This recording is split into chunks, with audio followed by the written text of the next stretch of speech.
Cara, tem muita coisa acontecendo no Fluminense. Aparentemente, o Fluminense decidiu rifar um dos destaques da Copinha. Eu tô falando do João Lourenço, ele vai ser tema do nosso vídeo.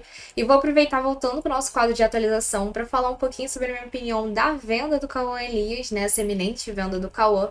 Até o que está sendo discutido sobre a possibilidade de Rony novamente. Vamos falar também sobre o sorteio da Copa do Brasil. Então vem comigo para mais uma atualização da Matina. Meu nome é Julia Cunha e esse é o Dominada pelo Flu.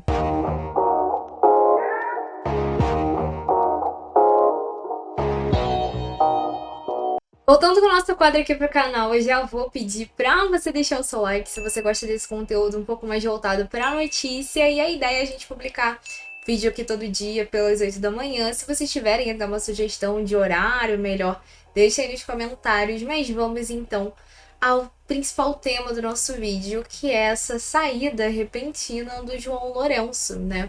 Nessa segunda-feira, o Vene Casagrande publicou que o Fluminense acertou o empréstimo do atacante de 19 anos, que foi destaque na Copinha, um dos jogadores que foi, inclusive, mencionados ali pela galera, de jogadores que gostariam de ser vistos na equipe profissional. Ele está sendo emprestado para o Atlético São Luís do México e tem uma opção de compra fixada no valor de US$ 600 mil, ali por 60% dos direitos econômicos do jogador. E não é algo como, ainda vai acontecer. O jogador, segundo o Vene Casagrande, ele já tá se encaminhando pro clube, pro México. E assim, cara, o que dizer sobre isso?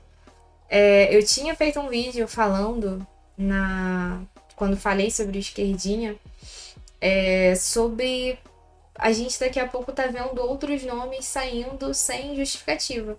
E aí eu mencionei o nome do João Lourenço, sem imaginar que seria algo tão rápido assim.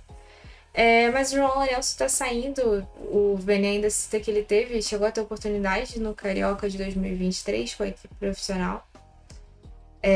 Imagino que seria aquela equipe que disputou com o Marcão. Eu confesso que eu não lembro do nome do João Lourenço, não lembro se ele chegou a entrar em campo.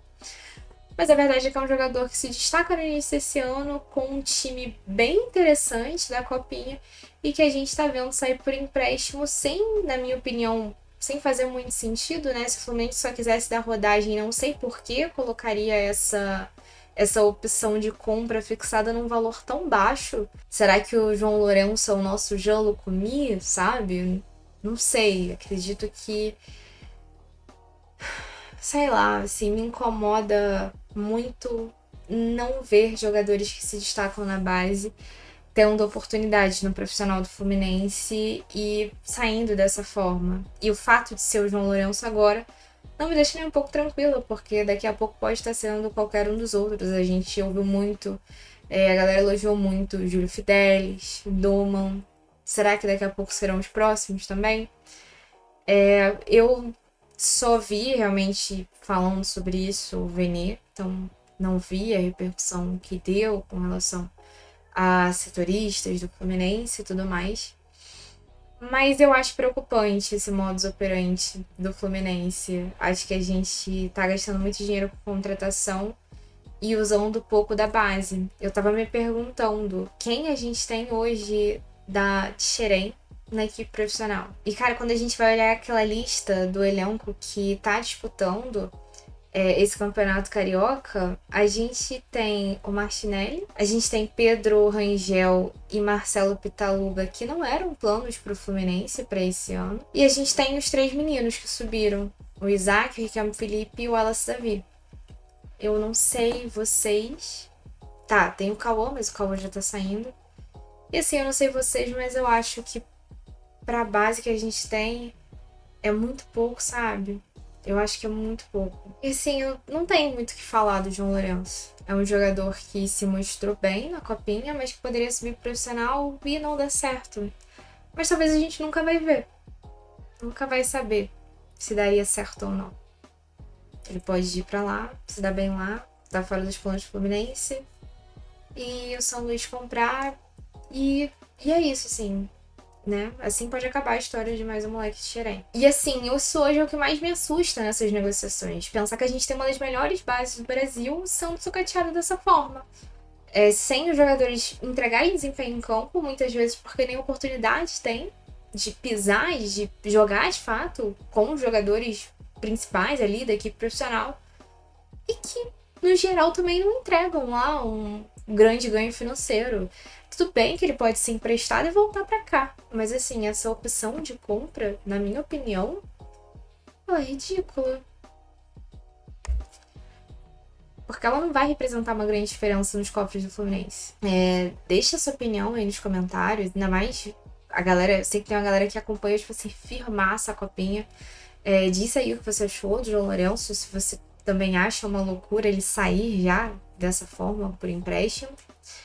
E vamos falar então sobre Cauã. A gente está falando sobre uma negociação com valores mais acima, mas que eu também tenho minhas considerações a fazer sobre ela. Sobre Cauã Elias, a informação que foi publicada pelo Vitor Lessa é de que o Fluminense está encaminhando a venda do jogador para o Shakhtar Donetsk da Ucrânia pelo valor de 17 milhões de euros fixos, mais 2 milhões em bônus, que daria ali cerca de 113 milhões de reais. E assim, o Fluminense, inclusive, seria ali uma venda de 90% dos direitos econômicos do atleta, então ainda teria uns 10% que até o Gabriel Amaral fez um vídeo esclarecendo de que não dá para ter certeza ainda se esses 10% são todos do Fluminense, até porque o jogador também tem uma parte, pode ser que cada um tenha ficado com um pouquinho, ou que os 10% que não foram vendidos tenham sido do Cauã, os 10% inteiro do Fluminense. Tem uma parte também que vai para o empresário como comissão, então a gente também não está falando desse valor inteiro nas mãos do Flu. Mas a verdade é que a gente está acostumado com vendas em valores muito abaixo do mercado. Então, quando a gente vê uma venda com valores de 100 milhões de reais, eu acho que a gente logo tende a acreditar que o Fluminense fez um bom negócio no jogador. Porém, eu acho que eu entendo um pouco quem tem esse pensamento automático de que foi uma boa venda, mas quando eu olho a situação como um todo, eu não consigo achar. A gente está falando sobre o Cauã Elias, um jogador de 18 anos, que teve muito destaque na base, que é sondado desde muito novo por clubes de primeiro escalão da Europa. Inclusive, recentemente teve uma matéria do Diário AS da Espanha, um jornal conceituado na Espanha, falando sobre, comparando Cauã Elias com o Endrick, e aí no sentido de ser a futura maior venda do futebol brasileiro, o Cauã Elias.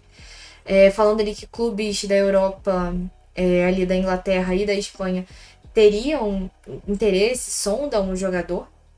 Ele cita o Real Sociedad da Espanha e o Chelsea da Inglaterra. E é esse jogador de 18 anos que, subindo para a equipe profissional, no ano em que o Fluminense estava numa situação lastimável, terrível, ele substitui o artilheiro do Fluminense nas últimas 2 temporadas, com 84 gols nas últimas 2 temporadas.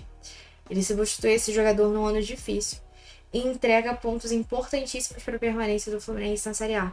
A gente tem que lembrar que naquele momento em que a gente estava tendo as vitórias com o Mano Menezes, no Brasileiro, a maioria dessas vitórias eram por 1-0 e com gols de Cauã.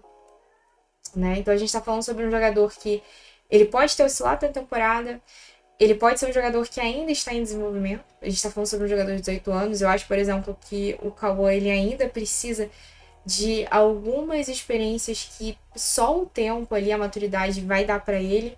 Isso tem a ver com se tornar um cara mais finalizador, se tornar um cara mais que consegue se aproveitar melhor ali das situações para criar possibilidades de gols assim que talvez não estejam tão na cara, o que é muito perfil Germain.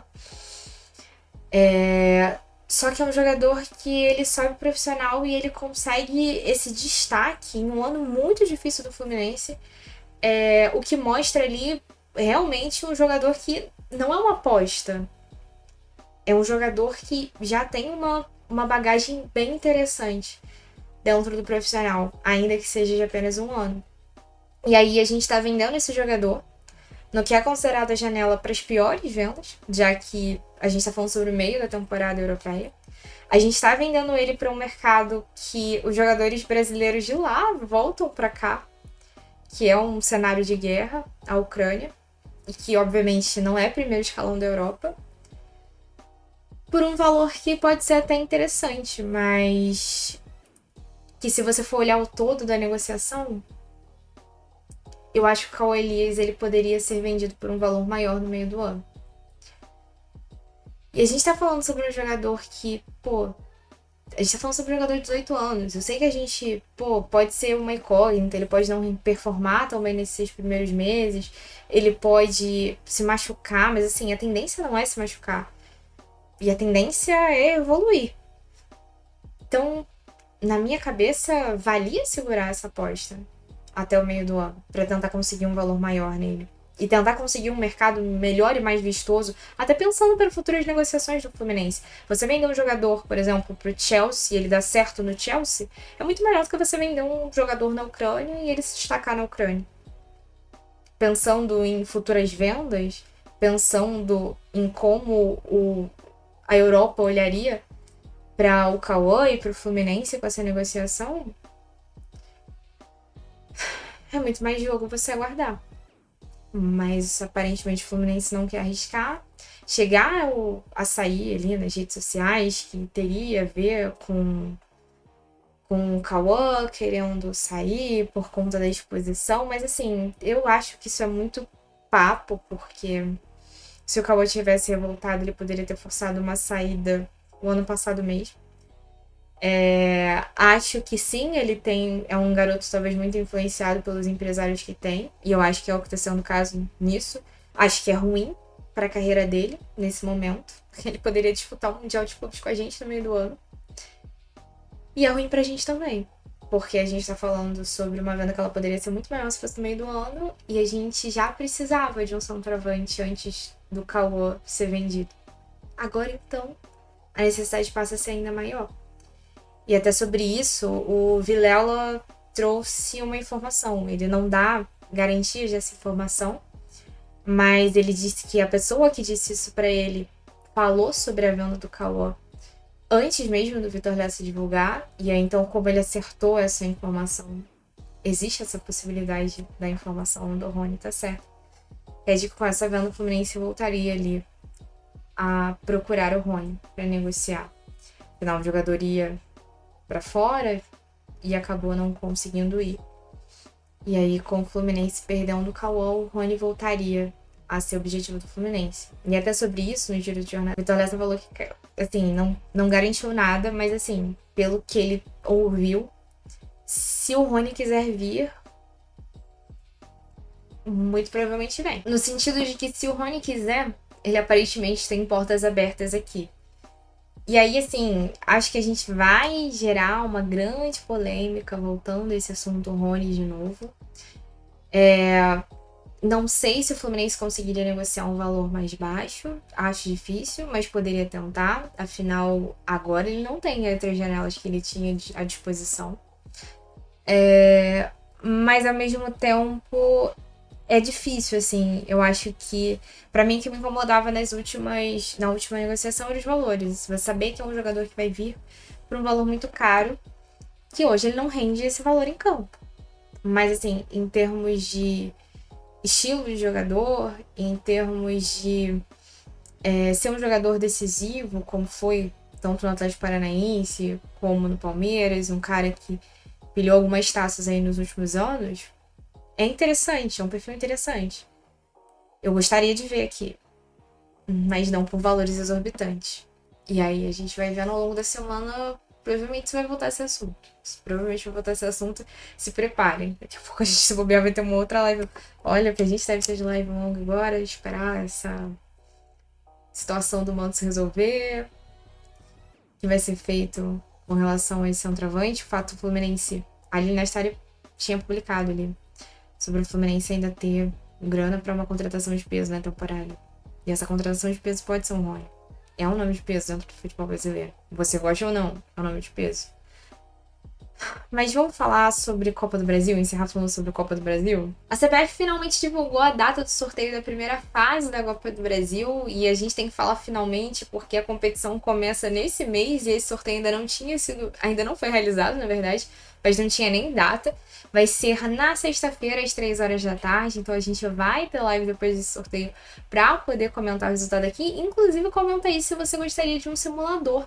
Eu fiz um simulador na Libertadores, na época a galera gostou. A gente pode fazer um simulador da primeira fase. Meu simulador é com papel, tá? Meu simulador não é. Não acho sem graça, isso no computador. Gosto de fazer no papel e vendo o que dá. Deu sorte em Libertadores, quem sabe? A gente tem que se pegar o que dá aqui, né? Mas enfim. E teve assunto também com relação a Fábio e Pedro Rangel, antes da gente fechar. Segundo o GE, o Fluminense deu um reajuste salarial pro Fábio sem extensão contratual. E com relação a isso, galera, não tenho nenhum problema, tá? Pra mim, o Fábio e o John Arias são dois jogadores inquestionáveis dentro desse elenco. O Fábio, pra mim, tem nem conversa, tá certo. Acho que estender contrato, realmente a gente tá falando sobre um goleiro de 44 anos. Não acho que seja prudente. Mas dar uma valorização salarial, ele merece. A gente deu valorização salarial para alguns jogadores que a gente ofereceu também extensão de contrato, que nem extensão de contrato deveria ter oferecido. Então, assim, reajuste salarial pro Fábio, top. Esse aí merece aumento. E segundo a Central Fluminense, o Fluminense também reajustou o salário do Pedro Rangel, sem estender o vínculo de contrato. O contrato dele vai até 2027. E assim, eu imagino que o Pedro Rangel não receba muito e nem deve ter passado a receber muito agora, mas achei estranho, porque aparentemente o Pedro Rangel não estava nos planos do Fluminense. O Pedro Rangel, na verdade, chegou, né, a renovar, digamos que de boca, com a equipe do Dragão, deu todo um BO, voltou pra cá. A informação que a gente tinha era de que o Fluminense estava procurando um outro clube pro atleta. Até quem chegou a publicar sobre a situação foi o Rafael Siqueira e o Vitor Lessa, do Jornada. E ele voltou, ele foi, na verdade, foi pro banco para essa partida e aparentemente, então, deve seguir no Fluminense, né?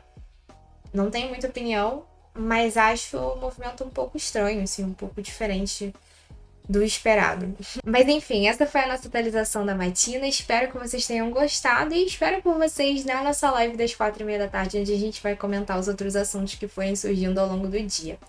Beijo no coração, saudações tricolores e te vejo no ao vivo.